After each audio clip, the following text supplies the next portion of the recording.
Well, hi, how are you tonight, everybody? Good to have you here. I'm Gretchen, and this is Story and Art. And welcome to, episode 597 of Story and Art. My gosh, I'm sitting weird. Um, Hi, Tamara, how are you? Yes. Uh, is it hot? No, it's not hot here. It is comfortable and nice. And I could probably not be so close here. Don't need to be digitally zoomed. Wow. Um, anyway, it is nice, but kind of cloudy outside. It's been, I'd say, low 70s, maybe high 60s. So it's not very hot today. It is very hot at my daughter's house in Arizona, 110. Yeah, that's hot. That's like 40 degrees centigrade, I think. Anyway, tonight, I thought I'd share in the States here, Tamara, and anybody else. Today is June 19th, and we have a national holiday called Juneteenth, and it commemorates the ending of slavery in the United States. And I've read several good books over the past few years on Juneteenth that covered that topic, and I didn't find a new one that I hadn't read before that I really liked, at least so far. But I did find a book. Hang on, I got to make this thing bigger. I had a book I checked out of the library about a photographer. In the early 1900s, and his name was Lewis Hine. And it struck me that on Juneteenth is a day, yes, that we commemorate the ending of slavery, and I wanted to find something that also someone who about something that worked hard to make a big change in the way things were done in a way the country and to make things right. And this particular photographer was someone who decided that he was going to do what he could to end child labor. So, in that opening sequence that you saw in the opening video, the photographs were all photographs that he took in different factories, coal mines, farm fields, wherever. He managed to get photographs that other people and to bring to light what was happening to children in this country, and all around. And he was a big reason that the child labor laws were instigated. His work was that. So I thought it was appropriate to share his story. I found a book called The Traveling Camera. And oh, thank you. I'm glad you like my glasses. These are my blue ones that I've got on today. And so I thought I'd share this book. It's a really kind of a cool biography about him. And the, let's see, the note to the reader from the author says, let me go to the page here on this, says, Lewis Hine was a real person with a poetic voice and a great sense of humor. For this book, I wanted him to be the one telling the story. I invented some of his words, basing them on his many letters, reports, and photo captions. Words written by Lewis himself appear in italics. Okay? Hang on. There's just got to be, I got to do something here. I got to change this to medium. Thank you. There. Fact and fiction. The characters in this story are based on real children who were photographed by Lewis Hine. Some of their names were changed and some of their actions were combined with those of other children Lewis met. In all cases, the fusion of history and storytelling is grounded in careful research. In 1908, Louis Hine was hired by the National Child Labor Committee to take pictures of children at work. Although kids had helped their parents in family businesses and on farms before, new machines and factories made work even more tedious and dangerous. Children earned low pay, missed school, or worked such late hours that they couldn't stay awake in class. Employees hired children because they were cheaper than adult workers, easier to boss around, and less likely to strike. Some parents might not have wanted their kids to work, but often families needed money for food and housing. Most people weren't aware of how many kids were working or how bad the conditions really were. Some states had laws about how old children had to be and the hours they could work, but those laws were rarely enforced.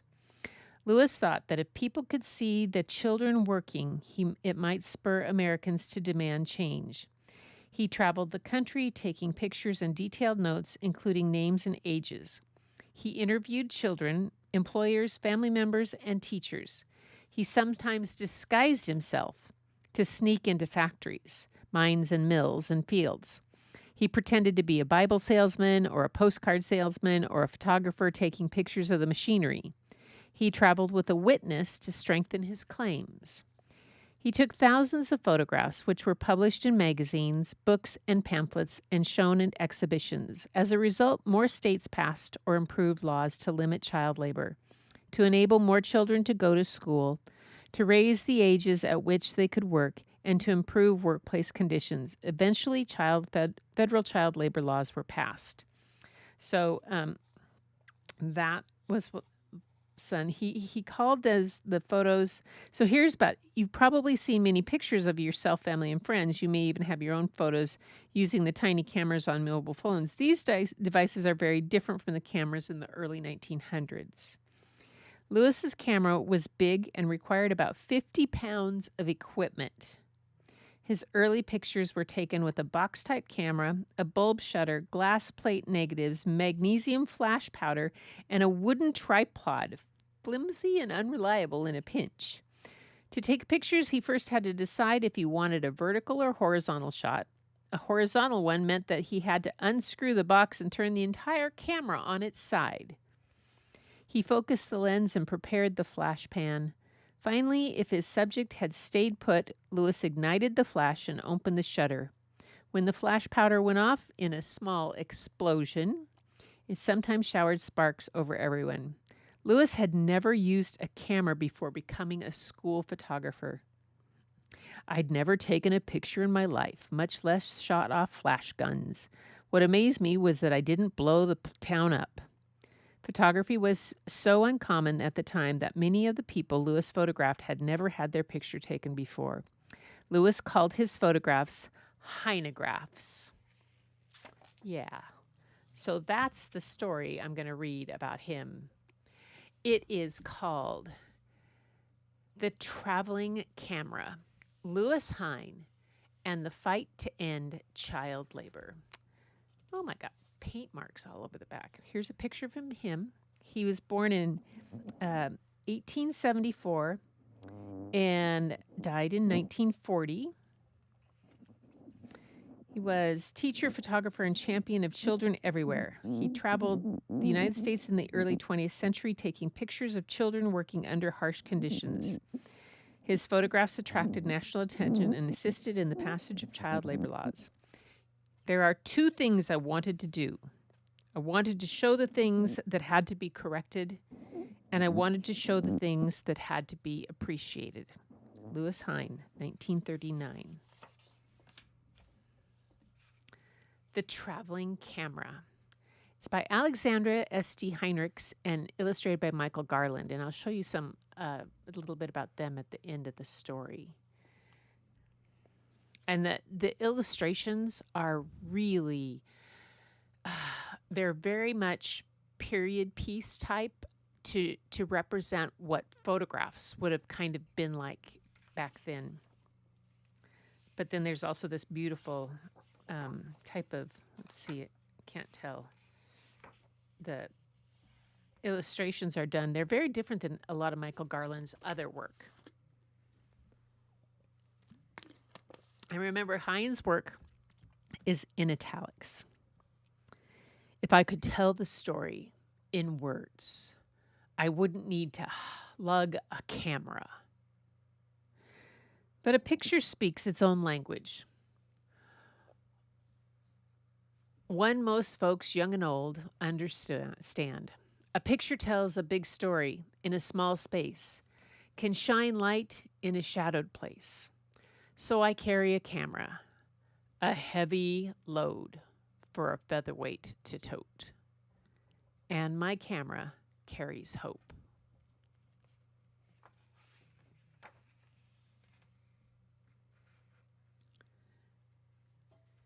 My pictures tell a story of children laboring in fields, factories, mines, mills, and city streets. I wanted to show their hard work, their hard lives, to start people thinking, to spark a desire to help, to ignite change.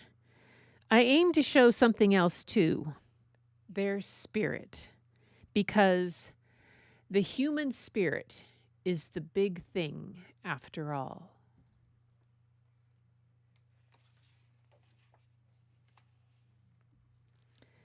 Come out with me to one of these canneries at 3 o'clock some morning. The whistle blows inside the shucking shed. Boys and girls, 6, 7, and 8 years old, take their place. Manuel, the smallest of the bunch, stands tiptoe on a wooden crate. Little fingers pry open sharp oyster shells, drop the meat into a pot. Reach, pry, drop, reach, dry, drop, until the pot is full. Outside, in the cold, damp dark, the shells' piles grow. Minute upon minute, hour upon hour, day upon day, month upon month.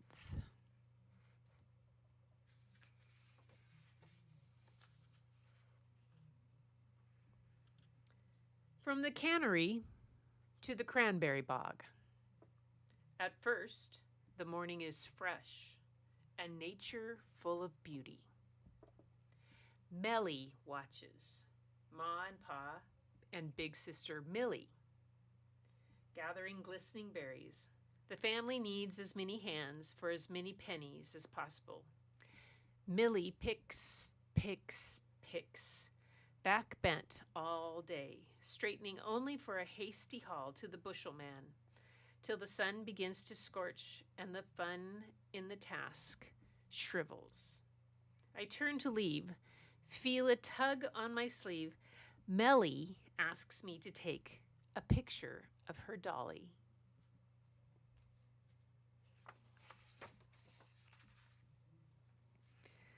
Now come visit the shoe factory.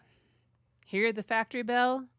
Boys and girls file through the door, and I follow, or I try. A fist shakes and a man barks, "Keep out!" Well, I'm no fool. Out I keep, and I wait. At noon, the bell rings.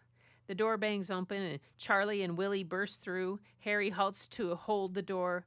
What a pal. Eva and Odella rush past him, lunch and a taste of freedom before, all too soon, the bell calls them back to whatever it is the boss man doesn't want me to see.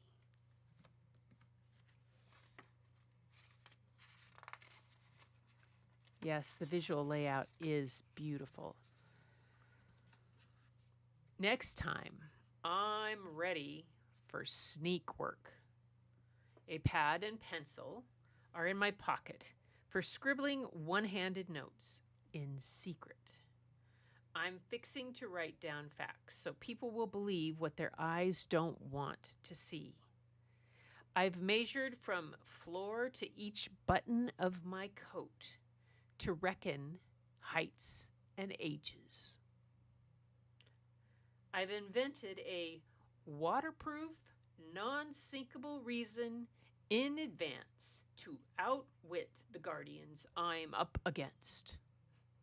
At the cotton mill, I tell the overseer, The company sent me to take pictures of broken machinery. He believes me, lets me inside.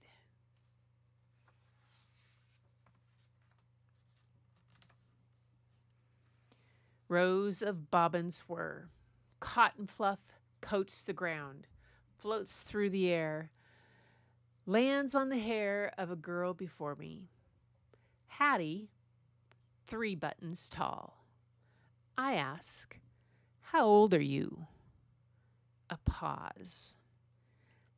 "I don't remember." Softer now, a hush in her voice. "I'm not old enough to work, but I do, just the same." There's a heap more kids here than in the school nearby. They can't spell their own names. It's a wonder they can count the 50 cents they earn each day.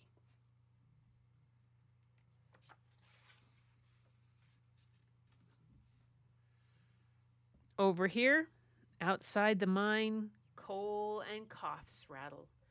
Dust chokes the breaker boys, who perch on wooden planks, sorting out slate and stone. The coal is always moving and clattering and cuts their fingers. Their backs ache, their lungs ache, and if they fall, they cannot fall. Deep inside the coal mine's belly, darkness swallows me whole. Only my camera can see. For a flash pan's split second. Yet here Vance sits 10 hours a day, waiting and waiting.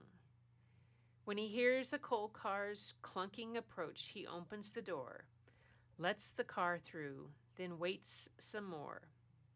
It's a dreary life for a fella with nothing and nobody for company.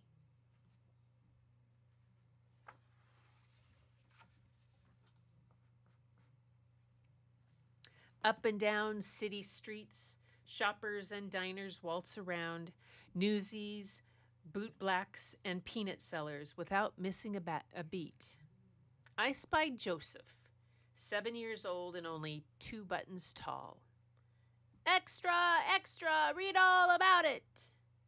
His sing-song voice jingles like the coins he dreams of spending on candy and a moving picture.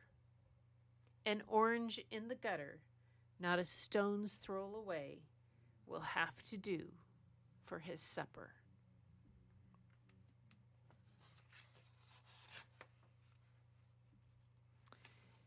Midnight looms. Up again and at 'em. The messenger boys are just getting started. Stanley is afraid to be out on the street alone at night. So his brother, Louis, who works a whole day already, stick by him. Stanley is a rookie. He doesn't yet know all the streets, alleys, and corners of the night, but he knows enough to keep his eyes peeled for potholes, motor cars, and strangers. There are darn good eggs, these brothers, earning a couple of bucks to help their widowed mother.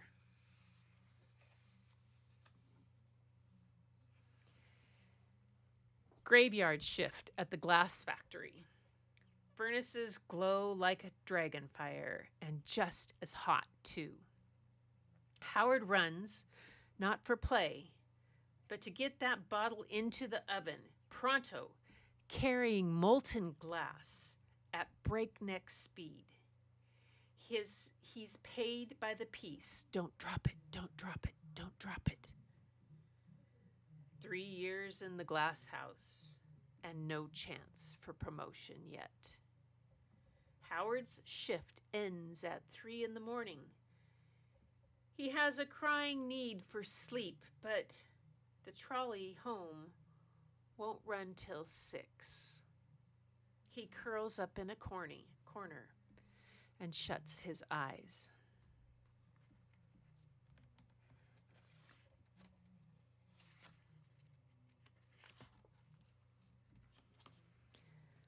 My camera and I traveled the country 100,000 miles or more. And now I cordially invite you to an exhibition of my hynographs. It's time for folks to meet Manuel, Melly, and Millie, Charlie and Willie, Eva and Odella, Hattie, Vance, Joseph, Stanley and Louie, Howard, and so many more.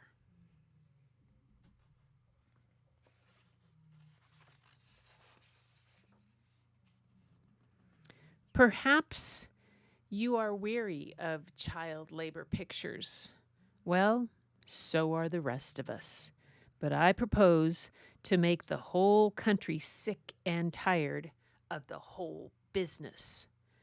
To make child labor pictures records of the past. To make you see a few plain facts and something else about these kids.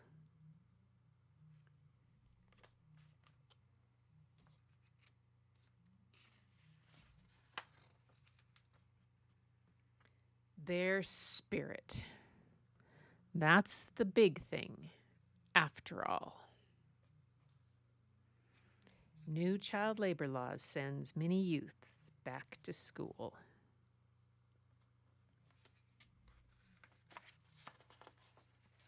And this is some of the actual pictures that he had. I saw this is from 1908, I believe. These all over.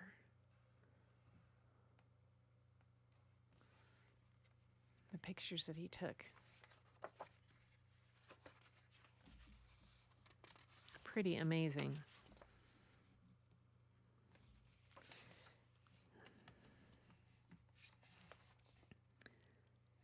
So it says art for social change. Lewis Hine used pictures to bring attention to a problem, and he helped change people's lives.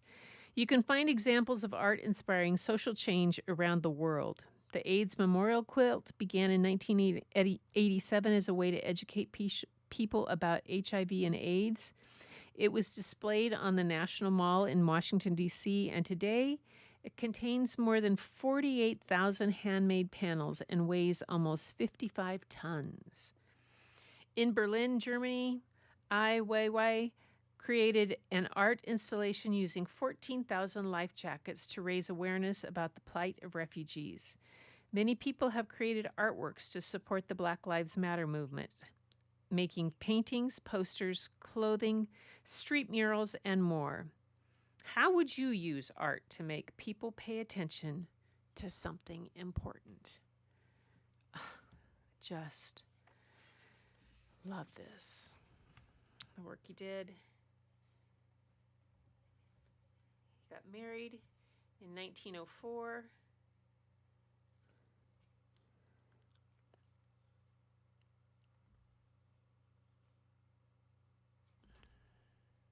He did pictures at Ellis Island of the immigrants coming in. And in 1924, the U.S. adopted the child labor amendment to the U.S. Constitution and sends it to the states for ratification. 28 states ratify it by year 1937. Technically, it is still open to states for ratification today. Huh.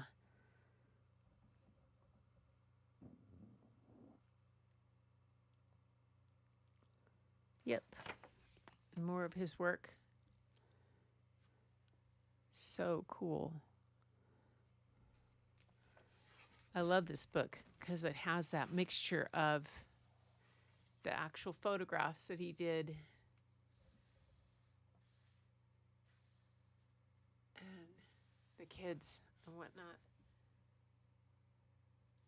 Let's see, the illustrations are done by, doesn't say how, doesn't say what they did, but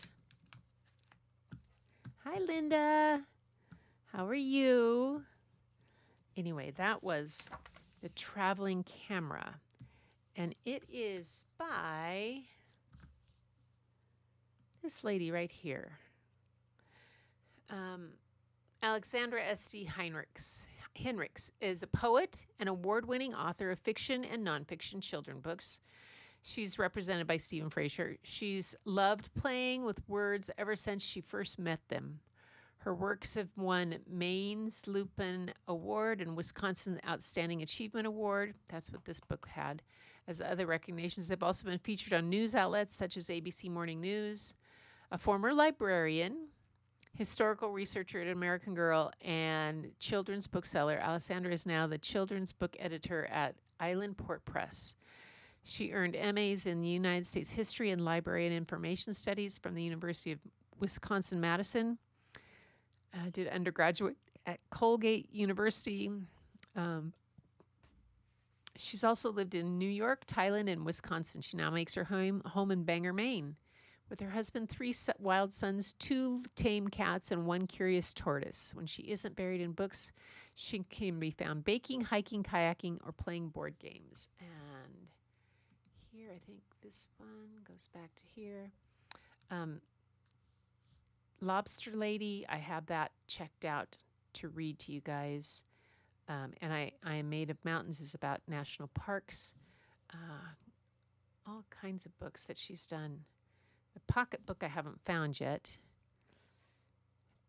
Teresa Makes a Tapestry looks good, too. Anyway, so she is the author, and the illustrator is Michael Garland. And he's done a whole lot of different kind of things.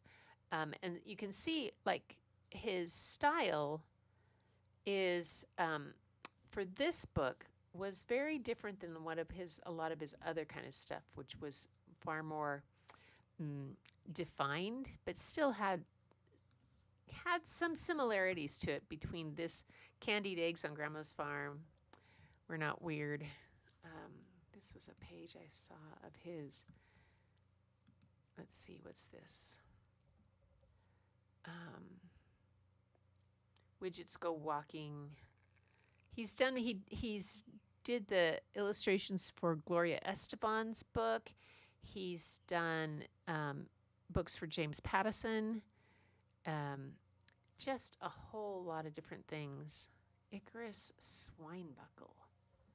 Oh, that's fun. Yes. So he's got a fair number of books too. He's done like 42 books, I think. Yeah, here he is. Author and illustrator, greatest success has been for writing and illustrating children's books. Garland's Miss Smith's Incredible Storybook won the California and Delaware State Reading Awards. He's the author and illustrator of 41 children's picture books and illustrator of more than 40 books. So he's written and illustrated 41 books himself and then illustrated another 40 books by other authors. So he's won many, many honors and is frequently included in the Society of Illustrators and Original Art Children's Book Show, as well as annuals from print, graphics, and communications magazines. He was listed in the top 100 Irish Americans by Irish American Magazine. I thought that was cool. Very cool. Yeah. There we go. Back to me. Yay. So,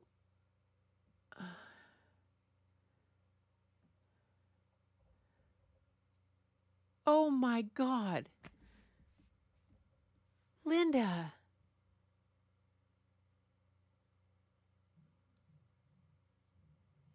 Oh.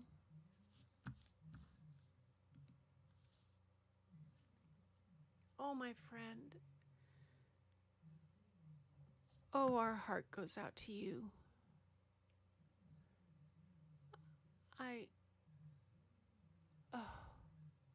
And you came to this tonight. Oh, gosh.